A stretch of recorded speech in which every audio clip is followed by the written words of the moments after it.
Hello, everyone, and welcome back to another episode of the 8-Bit Adventures podcast. This is episode 276. Once again, Elgato, you're letting me down. Stream Deck's letting me down.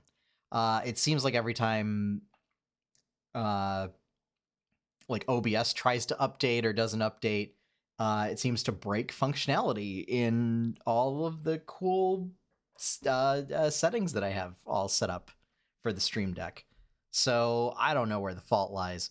But anyway, hi folks. This is the 8-Bit Adventures podcast. We're here to bring you the latest and greatest geeky news of the week. I am your host, Sean Hayes, and we've got a couple news items, mostly stuff that's been released in the past week. And for a deep dive today, I am going to review a book, one of the myriad of specifically D&D 5th edition third-party books that I backed on Kickstarter that, due to the pandemic, took a pretty long time to get going. So very excited about that. Very high production value. Really excited to talk about that. Hope everyone's been doing well. I know one of the news items we have is a bit sad. But why don't we just get right into it? Because as I said, a lot of it's just like what's released in the past week. And in fact, one of the news items is just talking about those releases. So why don't we get right into it?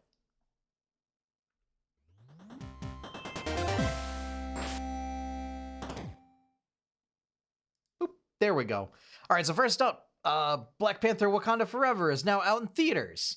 Go see it. I have not gotten to go see it. I don't know. I really want to, but realistically, just with the logistics of work schedule plus toddler, and toddler's schedule, since he's now getting at the age where we're able to sign him up for activities. Suddenly things are getting a lot more complicated for scheduling. So, yeah, I have heard very good things about it. And I really want to go see it. So, yeah, definitely go see it. I think it's reviewing pretty well. But it is out in theaters now. And I want to say it'll probably come to Disney Plus soon after it leaves theaters, as has been the case. So, but yeah, out now in theaters. Wakanda Forever. Next up. So this is, for those who are watching live, I have a graphic of Pokemon Scarlet, Pokemon Violet, which is releasing next week. But in addition, and I don't have graphics for all of them, but in the past week, we've also had God of War Ragnarok, which has widely been touted as like a Game of the Year contender. And it has a lot of like really interesting systems in it that I like just from a game design perspective. Even though, it's not a game that I will probably ever play. And story-wise, there's a lot of interesting things going on. We also have from Square Enix, Harvestella, Tactics Ogre Reborn, two sort of JRPG offerings. So Harvestella is Square Enix's sort of foray into doing sort of like a Final Fantasy meets farm sim.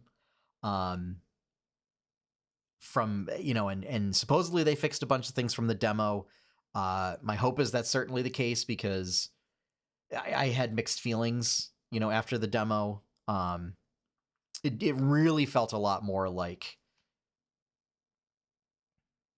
kind of if they put a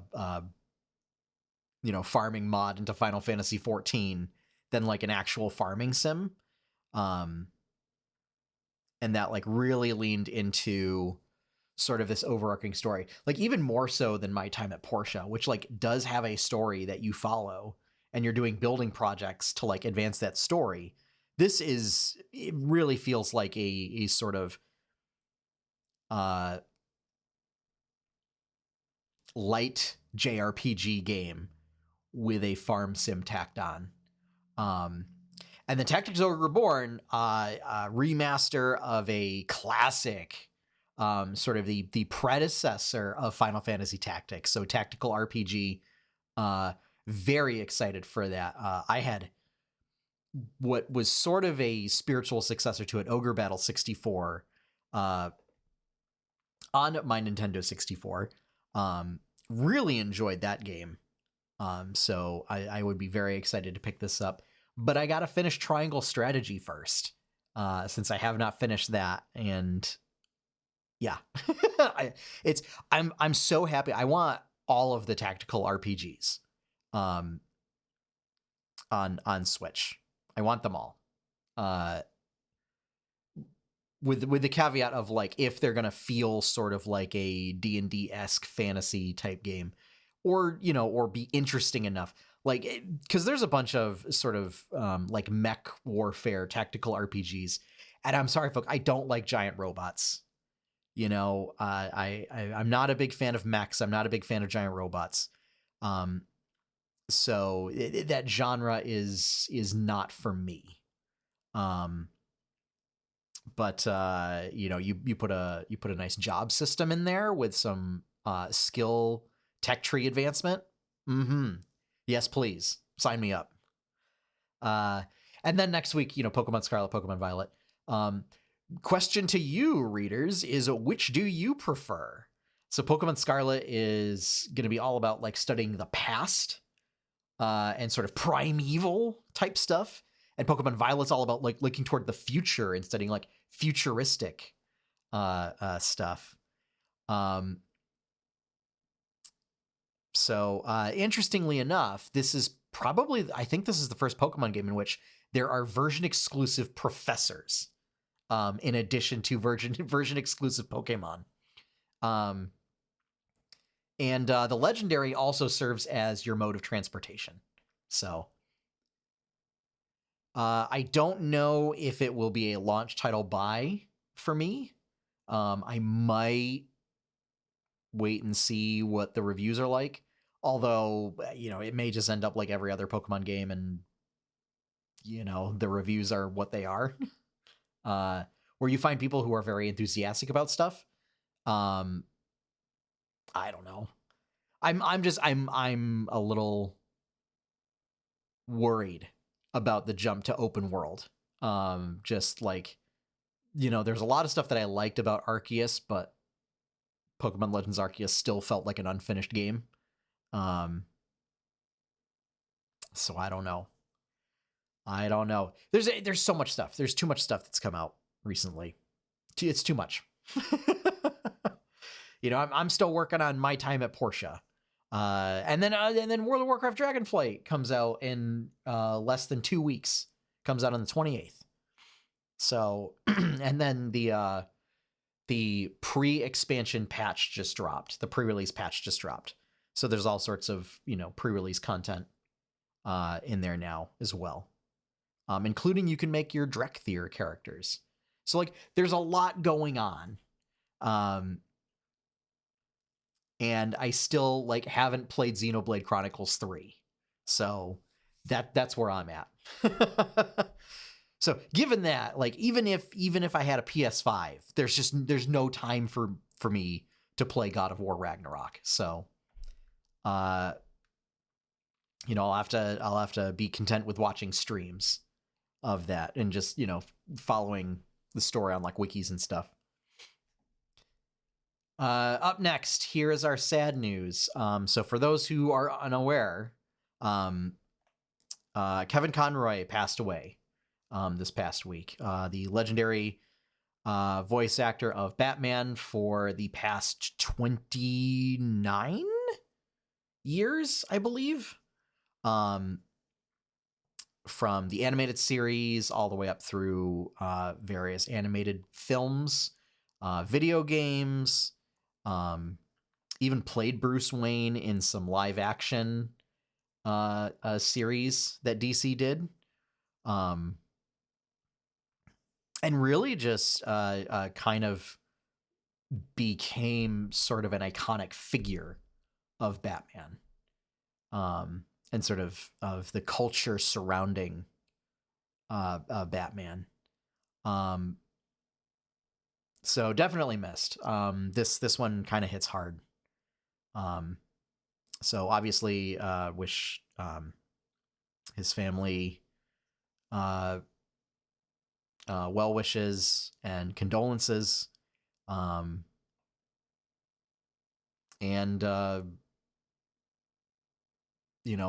to all the fans as well.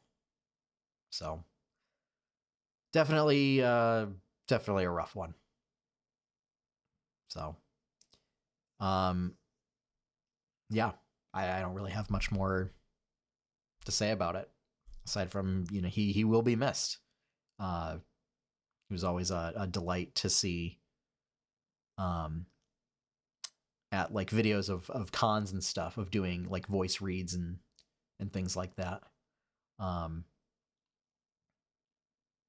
all just he had a lot of great stories, and just really in a lot of the stuff that he did outside of his work, really seemed like a decent guy. So yeah, we wish our condolences and well wishes. And finally, Bank of America has downgraded Hasbro's stock rating, specifically because of Magic the Gathering. It feels that they're an overprinting of Magic the Gathering cards is causing value, like is basically like a short-term strategy is causing long-term problems for Hasbro, and seems to be destroying the long-term value of the game, and thus to such a degree that Bank of America has downgraded the rating it gives for Hasbro's stock. So this means a couple things. Ultimately, it means that financial folks are kind of echoing sentiments from the community, from the Magic the Gathering community. Basically, Wizards, the Magic the Gathering team over at Wizards, has had a very aggressive release schedule. And part of that is due to, there were delays due to the pandemic that basically caused stuff to not get released, and then it sort of backed up. And rather than just like backing everything up, they kind of scrunched everything in such a tight time frame, rather than keeping spacing out, so that right now, I mean, sets aren't really given the time to breathe, and that like many sets are also staggered, as it's very confusing to me as someone that like doesn't play very often, of like what sets are what, because you'll get some weird things of like the Baldur's Gate set came out, and that's like a commander only set, as opposed to then there was like Streets of New Capenna released like almost directly after it, or perhaps directly before it, and that was like a standard set. But then there was like another set that released directly after Baldur's Gate that then overshadowed it. I don't know if it was whatever the Dominaria United set was right after that. So it's like releases aren't given time to breathe. And again, I don't know if it's just a short-term problem that stuff got backed up, or if it's intentionally a very aggressive schedule. But also just a lot of really questionable things coming out of Wizards of the Coast lately. On the Magic the Gathering side. Like the weird collector's proxy $1,000 booster pack type deals. Yeah, just very weird stuff. And it's also complicated by this thing where there's still this collector mentality, like this investment mentality into Magic the Gathering cards that the original designer doesn't want. And I don't know how there's any reconciling that, aside from, Wizards does reprints in an effort to bring secondary costs down, like secondary market costs down. Yeah, I don't know. But yeah, the overprinting, I believe the context of that was the release schedule for sets and not necessarily doing reprints of things. So yeah, I don't know. I don't know what this means for game stores, because like a lot of game stores kind of rely on stuff like Magic the Gathering to bring people in and get them in the store, like for events and stuff. So hopefully Wizards kind of course corrects on this, because obviously, a healthy game is good for the game community. So yeah. That said, I mean, here's the thing.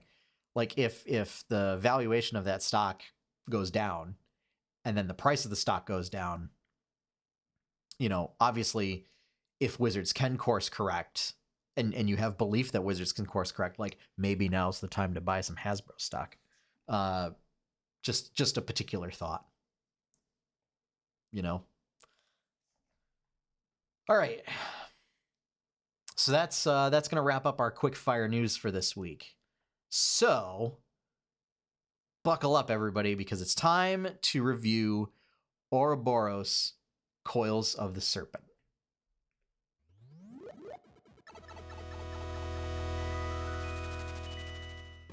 All right, so what this is, Auroboros, Coils of the Serpent, was a Kickstarter, is a kickstarted basically campaign setting book made for 5th edition D&D, and done by Warchief Gaming, which is helmed by we've reported on this before. It's Chris Metzen, and I don't want to leave anybody out, so hang on. And Mike, why no? Of course, their website's loading slowly for this. Let's see if I can open the credits page of the book faster than their website can load.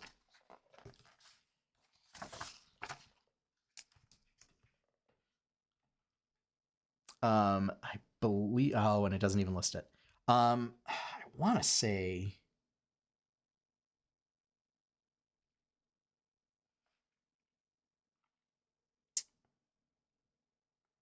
maybe Mike Perazzi.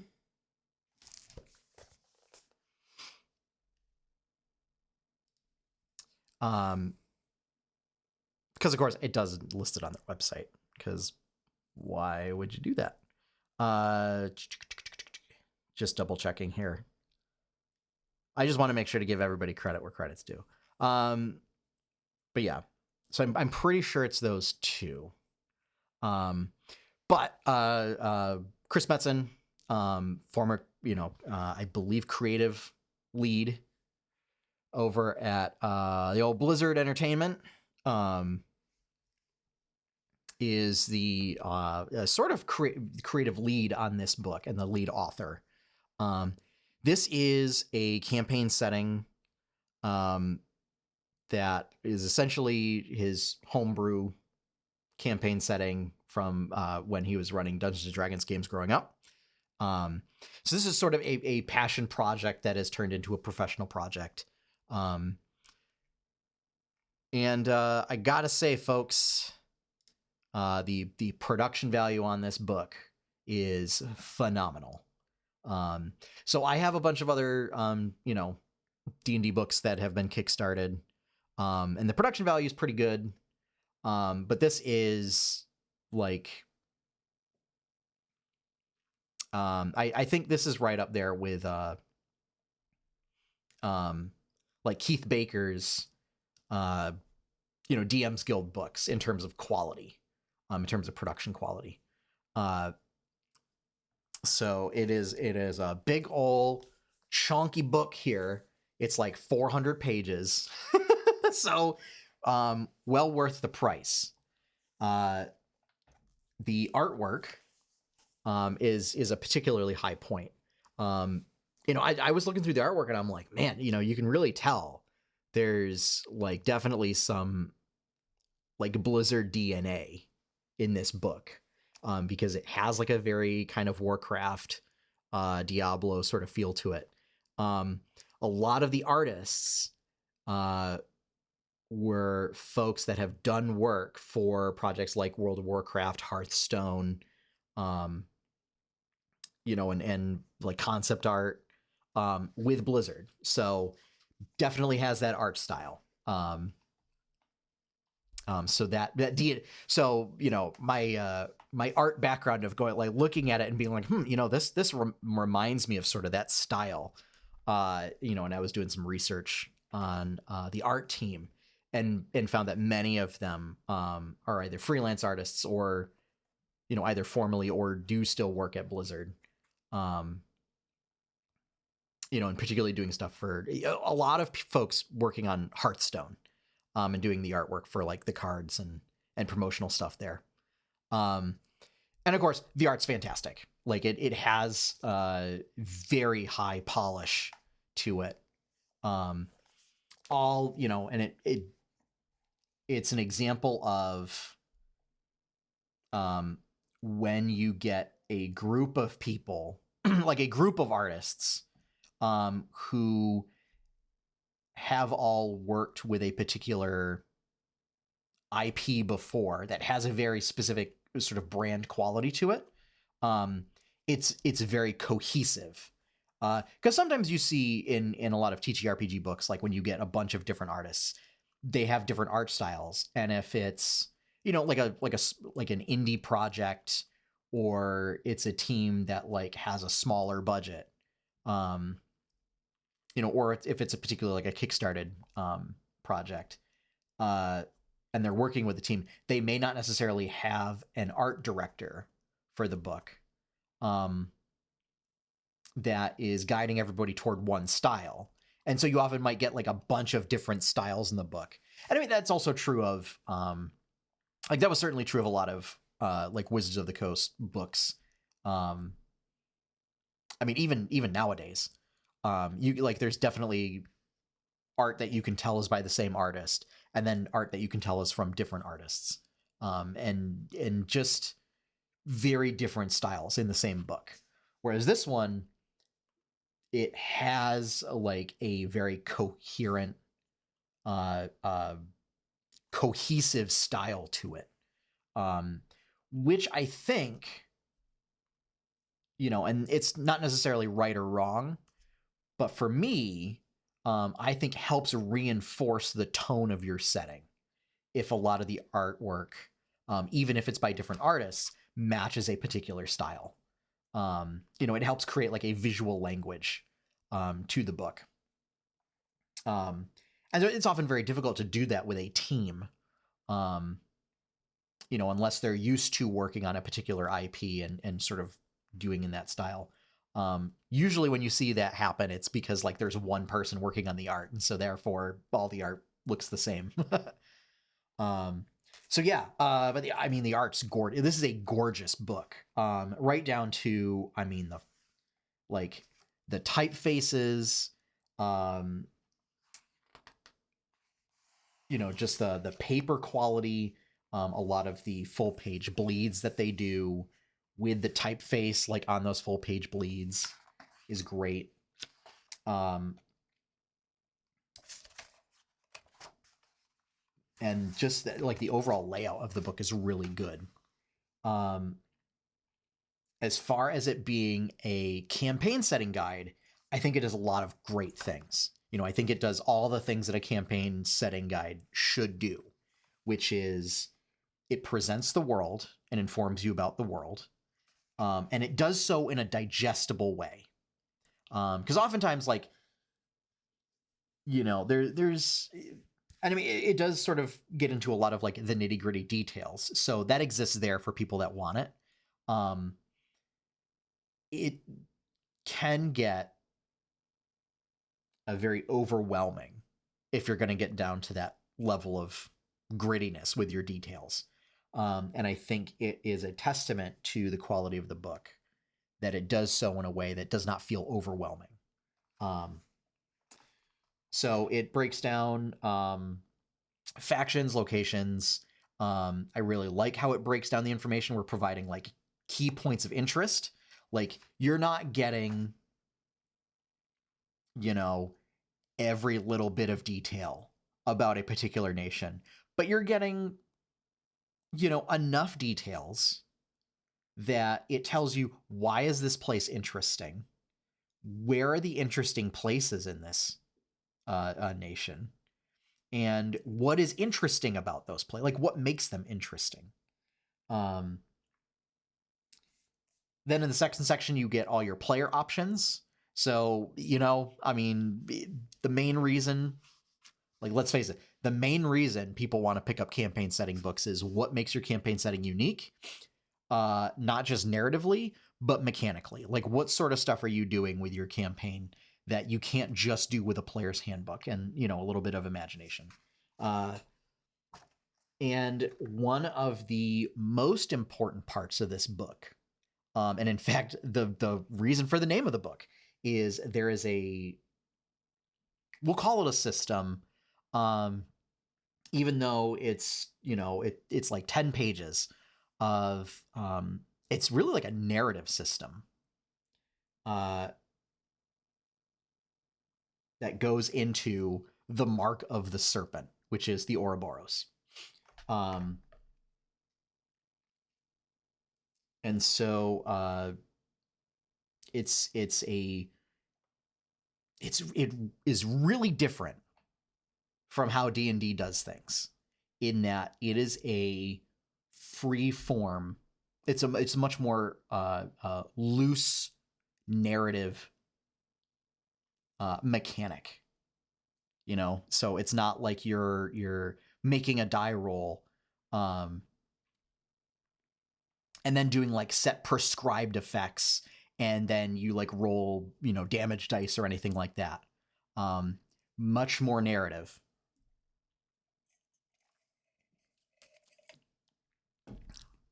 And so, and it has different degrees of power. And again, sort of having a very Blizzard DNA in there. It's, as you get more power, it's also a corrupting thing. It also has like a corrupting aspect to it. Until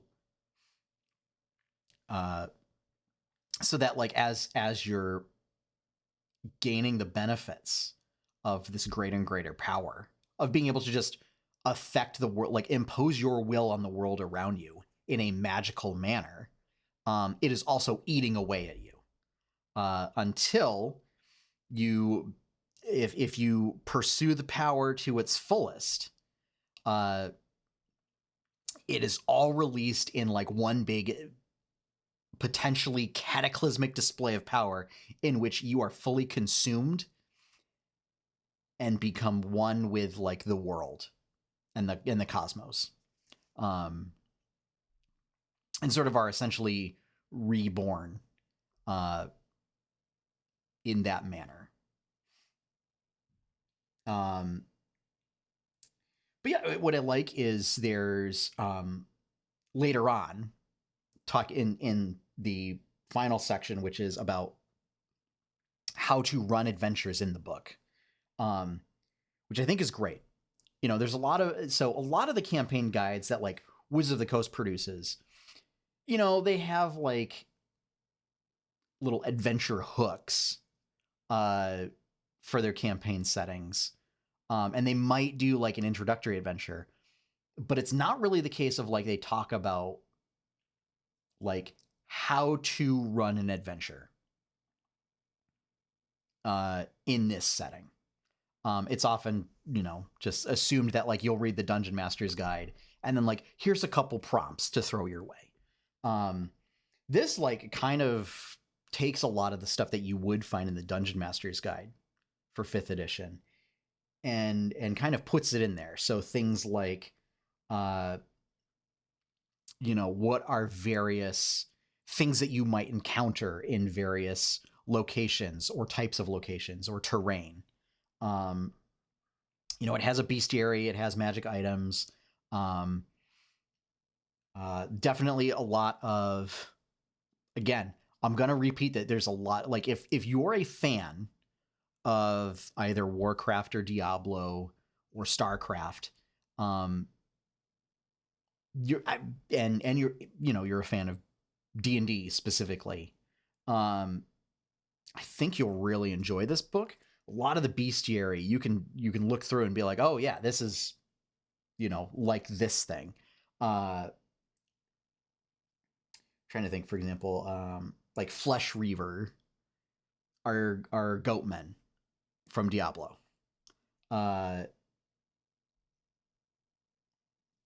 Night Paladin or the Night Paladins? Something. It was basically I was going through and looking through and being like, okay, so this seems similar to what this is from, and inspired by, and of course, like you can do that, kind of with any D&D thing. It would be like, oh yeah, this is clearly, this is very similar to this thing in this particular game and this particular game and everything. But I don't say this as a detractor, but I think it's a nice sort of evolution. Because obviously, like, when I make stuff, there's common themes and common threads throughout it all. And so for me, it's a nice little game of like, okay, to try and see where things might be inspired from previous works, if that makes sense to folks. So yeah, so as I so to bring it back to the Mark of the Serpent sort of mechanic, in the how to run adventures, they talk about how to use this mechanic, and explicitly it states like, hey, this is a much more freeform mechanic. This requires talking with your group, like, and you all got to be on the same page. This is something that like that D&D did not put in. Like, I mean, it's essentially talking about like doing a session 0, because like this is the kind of stuff that you would bring up in a session 0. But like the fact that it calls it out and says like everybody's got to be on the same page of like what do we want to do with this mechanic? Like, is anybody going to pick it? If somebody does pick it, how do we want to do this? What kind of game do we want to run? Like, do we want to, have a game where everybody has this power? Because that's a very specific type of game, and that's fine, but we all got to make sure that we're on the same page, and that there's also a bit of a social contract because there's a lot of narrative power with this. We should use it responsibly, and sort of in the method of like sort of the unspoken rules if you were doing role playing via forums back in the day, back when forums were a thing, was there were a lot of, unwritten rules of like, you be a good sport, you don't take agency away from other people, you don't God mode essentially, like that's poor form. And so the fact that it has a whole page dedicated to that is really nice. Because I think especially with D&D, there needs to be more of that. I think because of the fact that D&D like didn't even start addressing session 0 type stuff until very recently, I think putting it out at the forefront with how to run adventure, and like, are you like, if you're going to run an adventure, run an adventure or a campaign or whatever, like this is sort of the setup work that you need to do. So I appreciate that, and I like that. And it talks about sort of how it's very different from doing things traditionally in D&D, and some other types of mods and stuff that you can do to the mechanics system. So yeah, there are a couple things because this book was in development, and had kind of like already sort of been late enough in the process of like going through the printers and everything when D&D shifted focus from doing set ability score bonuses for racial options. It does still have that, which is, now no longer the standard design philosophy in D&D. That said, it's easily rectified at your table. And they do use the old system of doing backgrounds where they provide like a role-playing benefit, which I prefer. I absolutely 100% wish, or if we're gonna throw a feat into backgrounds now, that there were more role-playing oriented feats. So there is that. Another thing that I really like is group origins. Now, I think Eberron or Xanathar's guide might have talked about like doing like a patron, like a group patron, but really like it didn't provide any mechanical benefit to it. It was just sort of like a role-playing feature. This treats it sort of like a group background, so that your group actually gets like shared equipment. Your group gets free training in a skill and gets like a group RP feature along with it. So for an example, let me see if I can get to that page. Because again, this is a mighty tome. There is no shortage of content in here. Here we go. So, group backgrounds. Backgrounds by location, group origins. So Buccaneers, for example, starting monetary bonus is 15 gold pieces for each party member. Additional starting equipment is a small shared boat docked in the city of your choice. Group skill bonus, which means you get free training in athletics. Group ability. Party members can sail just about anything and are considered to have proficiency in any skill checks that directly relate to performing operations or maneuvers on a ship.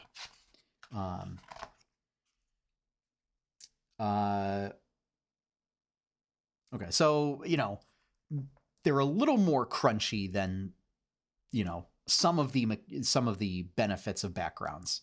But let's see, where's another one? Okay, so Mystic Seekers, starting monetary bonus, 25 gold per person. Additional starting equipment, Wand of Magic Detection. So, like, you get a magic item for the group. Group skill bonuses, Arcana. And Arcane Awareness. If 2 or more party members are concentrating and making physical contact, they can sense magic within 5 feet, and they can also read magic script together.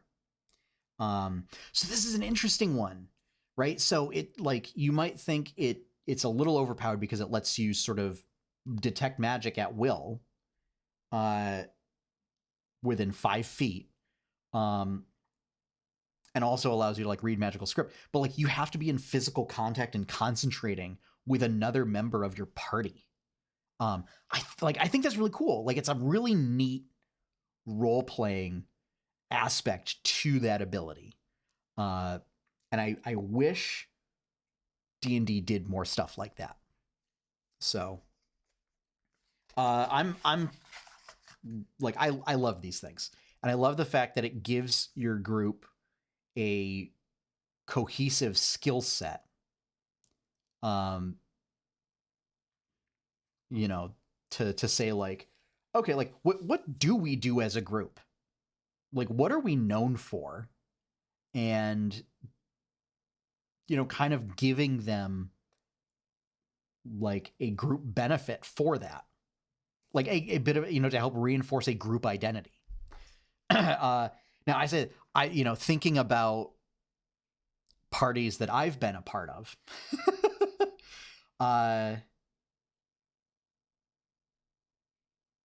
yeah, and I don't know. I think toward the end of the last campaign that I got to play with that wasn't at the game store. You know, I think we might have gotten something that would have related to like jumping across different points in time, maybe.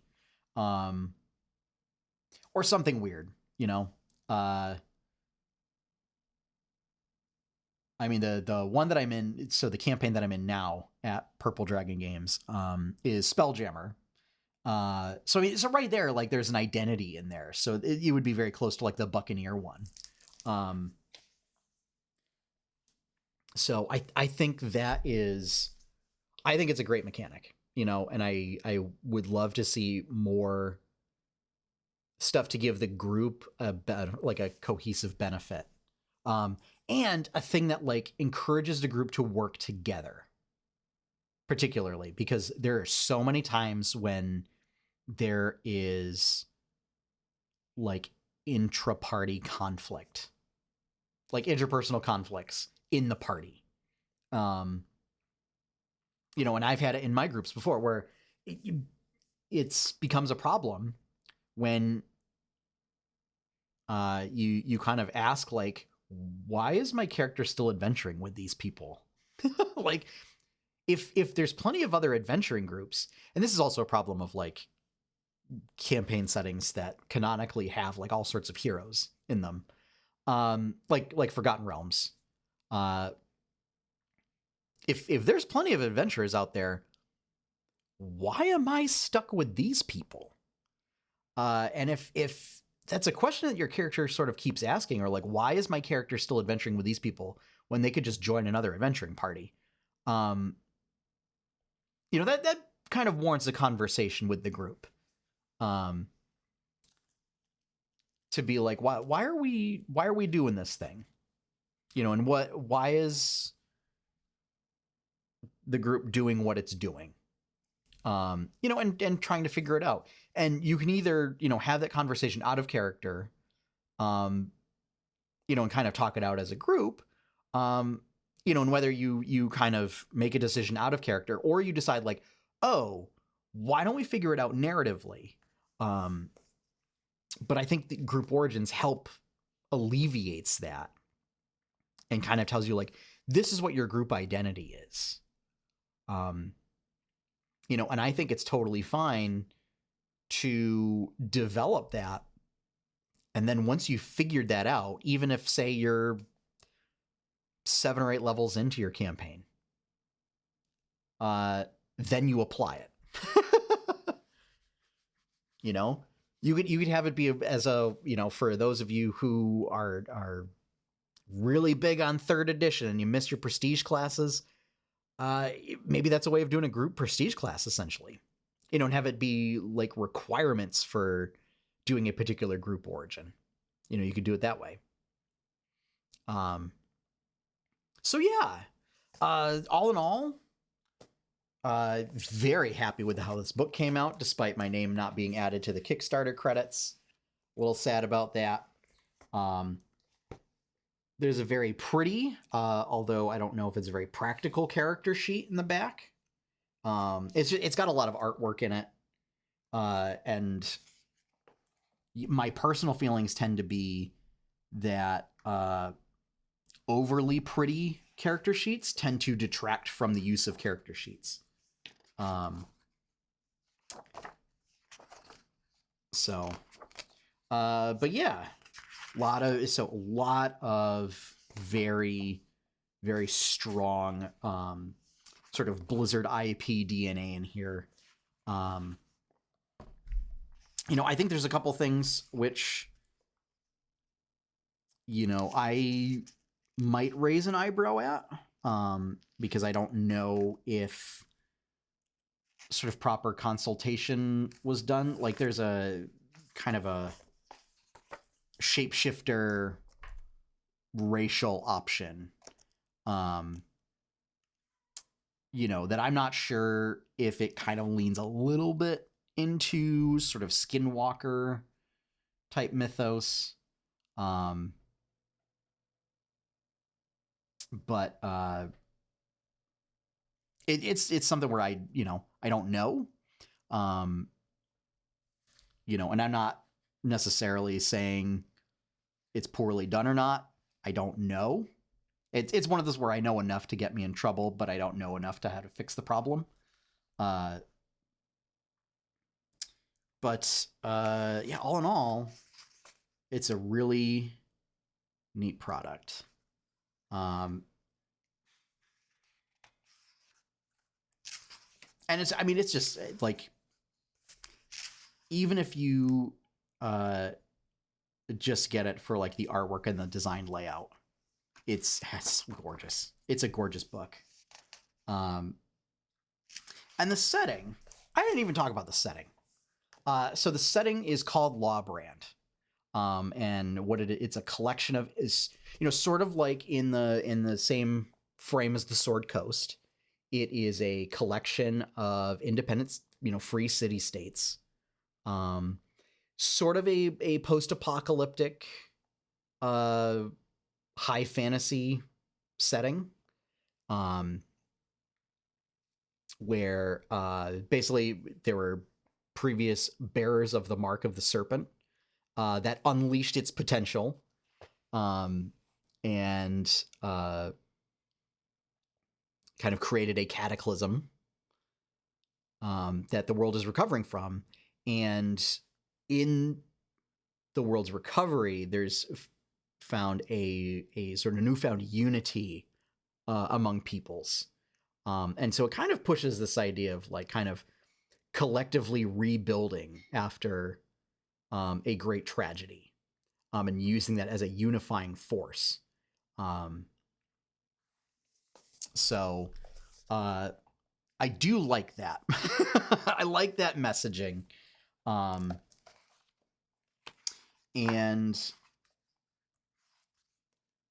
it's one of those things where I do have to take a closer look with a little bit of a finer tooth comb to go through some of the stuff. But yeah, it's, well, because it's, again, big chunky book to sink my teeth into. And unfortunately, due to stuff going on in my eyes, I can't read an awful lot at one given time. So I have to like break it down and do it in bits and pieces. But yeah, all in all, I'm really enjoying it. Despite the fact that there is a basically Ranger subclass for fighter, I don't like that.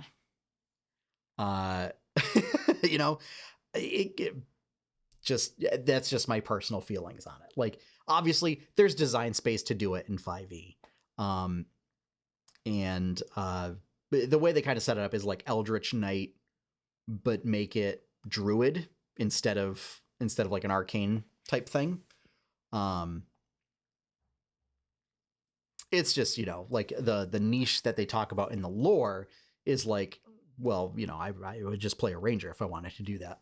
And then at the time was, this was like pre-Tasha's when this was first revealed.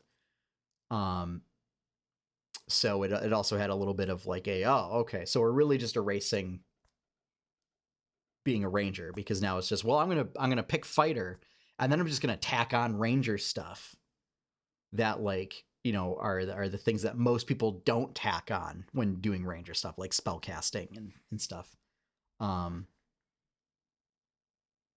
So yeah, that I think is my only real gripe, and that's just a personal nitpick. That's just because I love Rangers so much. But it's a cool subclass. Don't get me wrong. But yeah, I did find one typo with a spell where the cast time was listed as instantaneous, and I'm pretty sure it was supposed to be like either a bonus action or an action. Because there's nothing describing what instantaneous means for spell casting, for a cast time, because like that doesn't exist. It doesn't exist for any other spells in the book, and they don't explain what it means in like the section for spell casting. So it leads me to believe that it's some kind of typo misprint. Which that's the only one that I found. So, and that's pretty good. So yeah, Ouroboros, Coils of the Serpent. I want to say that it might be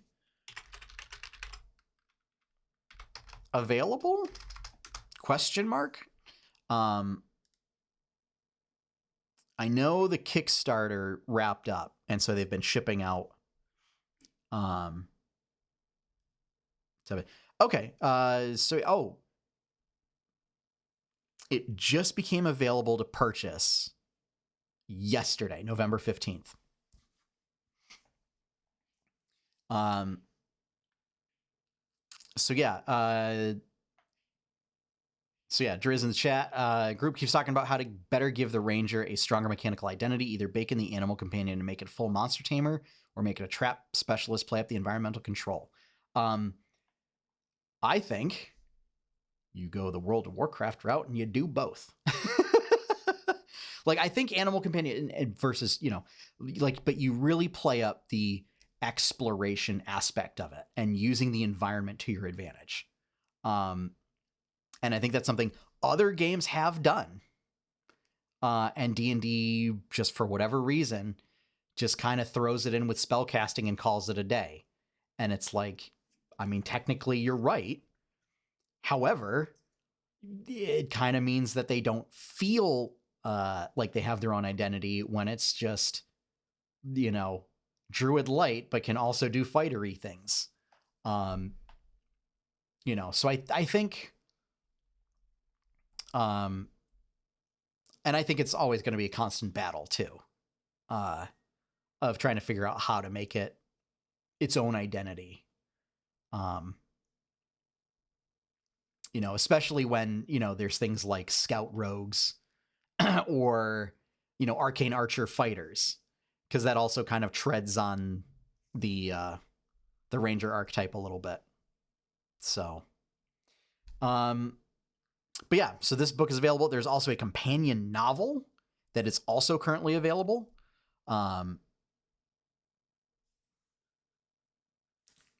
So the description is: a group of cynical, hard-bitten mercenaries run afoul of Lawbrand's authorities after a simple job goes belly up.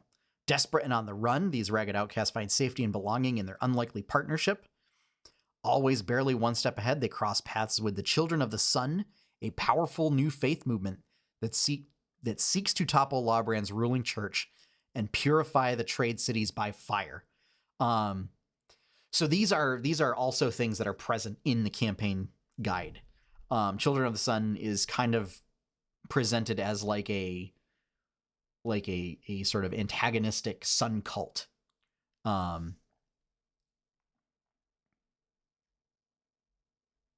yeah. So very excited. It's a long shot. I would love to see if I could get Chris Metzen on here to interview and talk about it. But he's very, very big fish, and I'm a very small fish. So we'll see. We'll see if I can, because that would be great. But yeah, available now at warchiefgaming.com /Ouroboros. I will throw a link in the chat.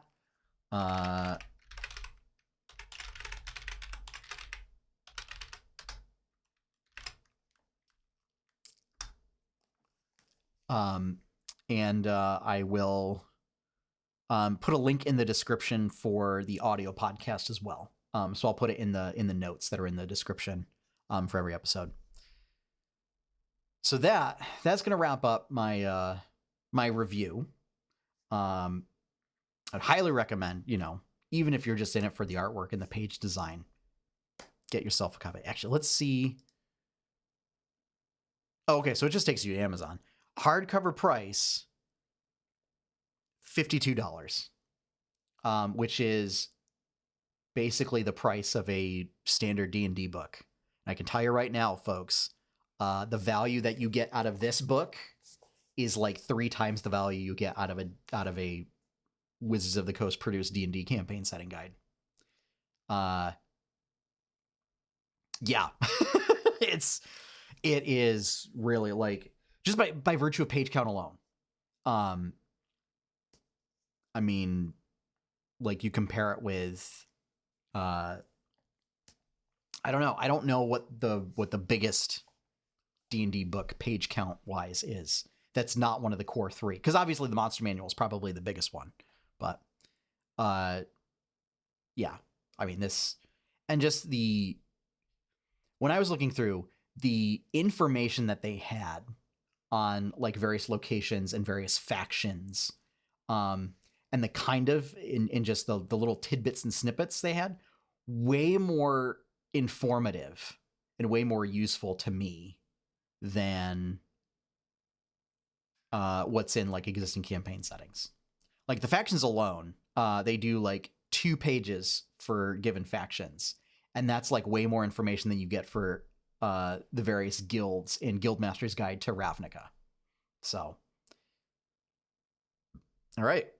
Auroboros, Coils of the Serpent, now available at warchiefgaming.com/Auroboros. And if you back the Kickstarter, those books have gone out. So you should be getting them. So that is going to wrap up my review. So let's move on to Questlog.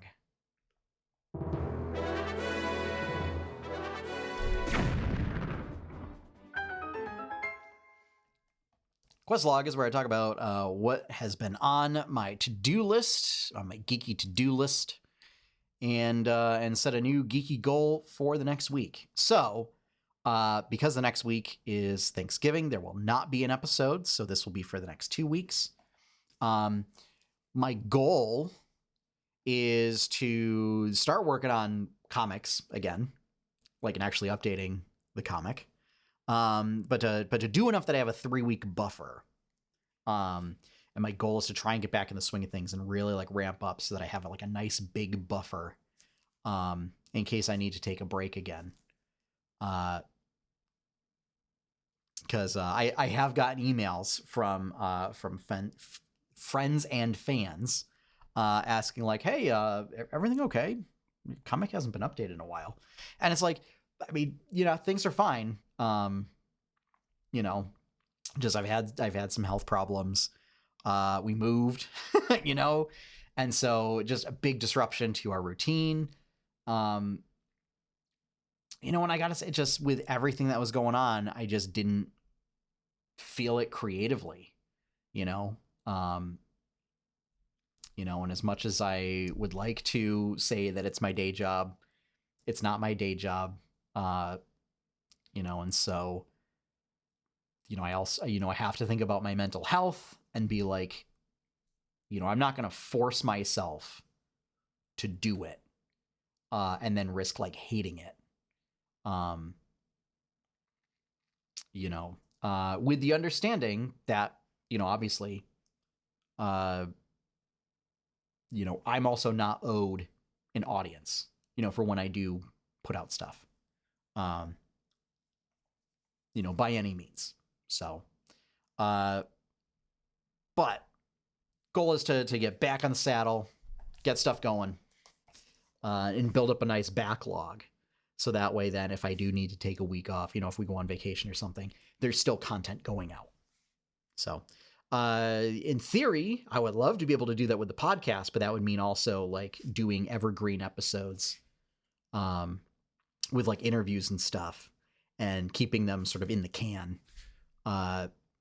until I need them.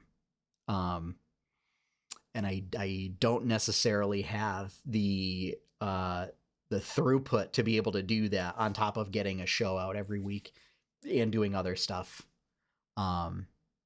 So I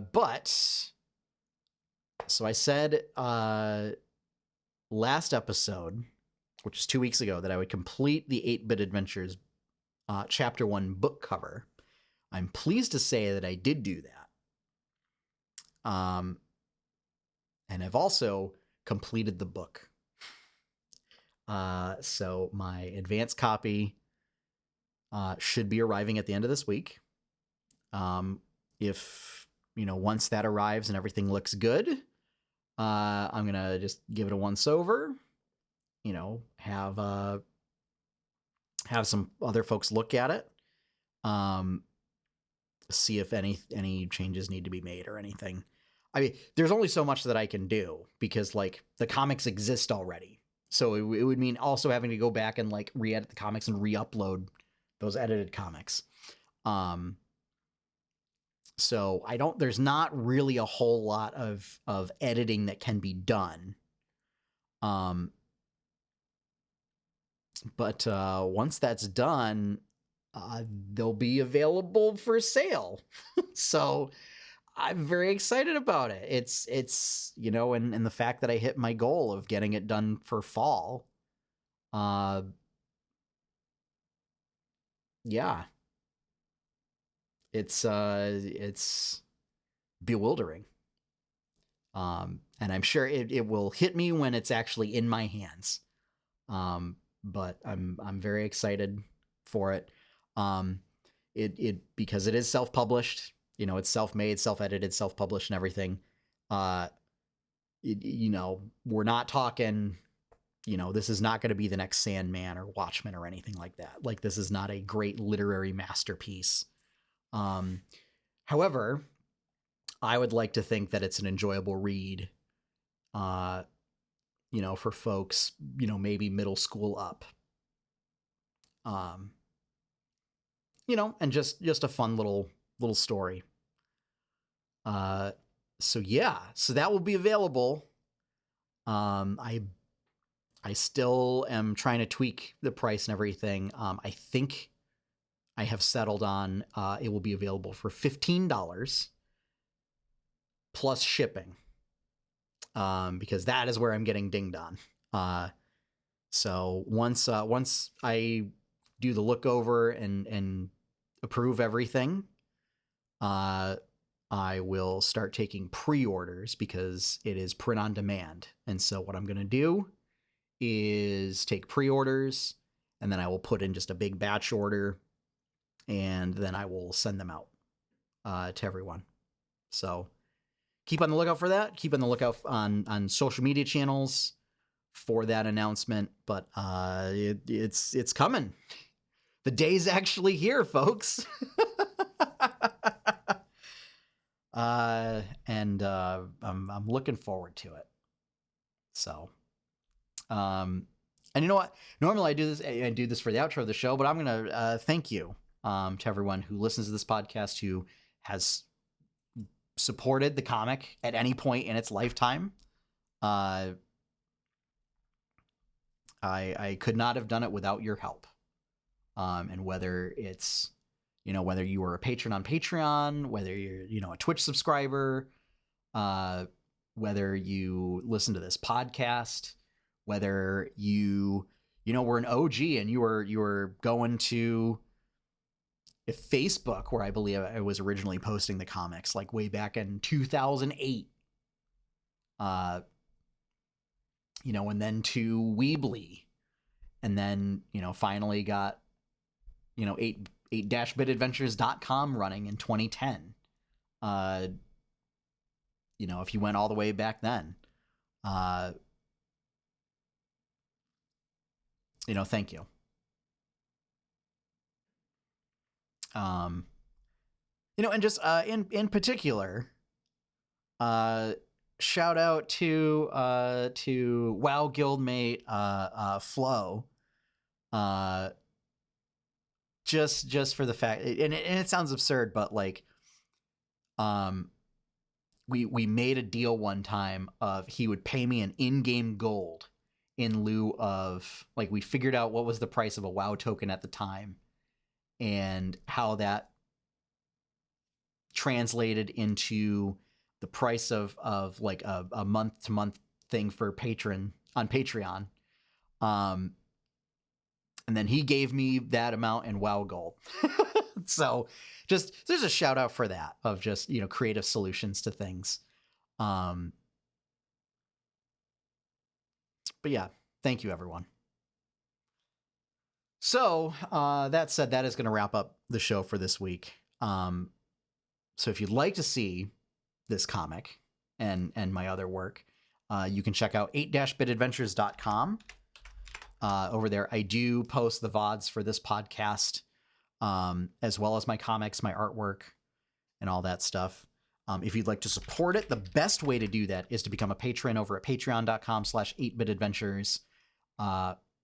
Again, another thank you from the bottom of my heart to all of my patrons. Thank you for your continued support. And that has allowed me to keep doing all of this stuff, the comics, the podcast, being able to do,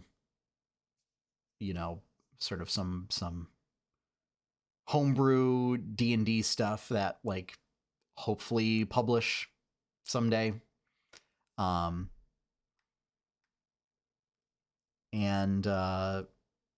finally,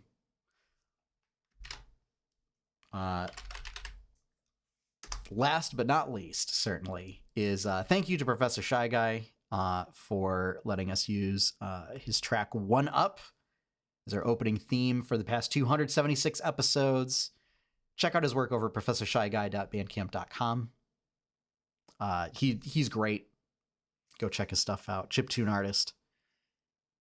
And with that, we are finished. So gonna wrap things up here before we carry on too much longer. And as always, have fun, everyone. Happy gaming, and enjoy your pie cake.